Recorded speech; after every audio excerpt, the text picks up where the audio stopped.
So what can you tell us? What do you want to know? Everything. Wow. What are you allowed to tell us? Not much, unfortunately. If we were having this conversation after the panel, good lord. I will say this: the best thing that ever happened to The Flash season 6 was being forced into the crossover of Crisis, because what it's done is it has informed the way the stories are being told this season, because we're breaking it up into 3 sections, right?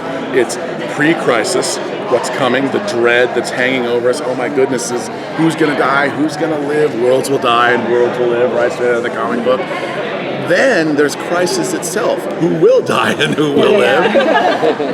But we've been promising for 5.5 years that crisis was kind of the end, 2024. Well, it's not the end anymore. There's no more roadmap. It's liberating, and I'm very much a comic booky guy. So post-crisis, this show just got more comic booky, man. I'm telling you. So I would say look for the crazy. It's going to be really fun. And I think also this season, again, the emotions of the characters.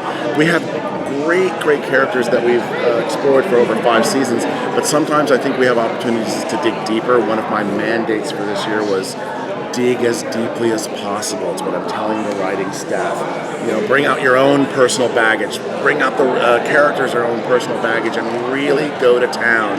And I think it's created a very intense season, but also a funnier one, a sadder one. All the emotions I think this year are a little bit more heightened. Does that make sense? Yeah.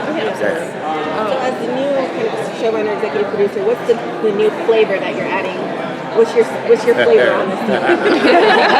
I'm so glad you asked that. Not only am I a comic booky guy, so you'll see more comic book conventions and twists and things like that. I also, I'm calling this the season of chills and thrills. Ooh. Because I like a chill, right, down your spine, but I also like wild adventure. I like the fantastic. I read too much Jack Kirby as a kid, so it's going to get weird, especially in the post-crisis world in the back half. Strange things will happen that I hope the audience enjoys, because there is no roadmap anymore. We don't have to drive towards crisis, so let's just drive, right? Yeah. So coming back to the crossover, we know that in the comics, Barry dies. Yes. Yes. I'm saying you should do that. I was very worried about that. So the show is called The Flash. I'm not going to give away a spoiler, but I'm pretty sure that Grant's not leaving the show. I don't know. I have this crazy notion. If somebody knows something different, please tell me, because I would like to know this. Now, having said that, that doesn't mean that we don't take a lot of the great story twists and conventions from the comic book, turn them on their head a little bit, and it doesn't mean that Barry's going to have a walk in the park in Crisis, because, he's going to have a bad time in Crisis, a very bad time, but even more so after Crisis. That's what's the interesting part, is we are planning what's happening after the crossover. We find ourselves opening up more and more crazy doors to deepen the drama, deepen the character emotions, and really put them through hell, because it makes for great stories. So you can say that the crossover will change the show.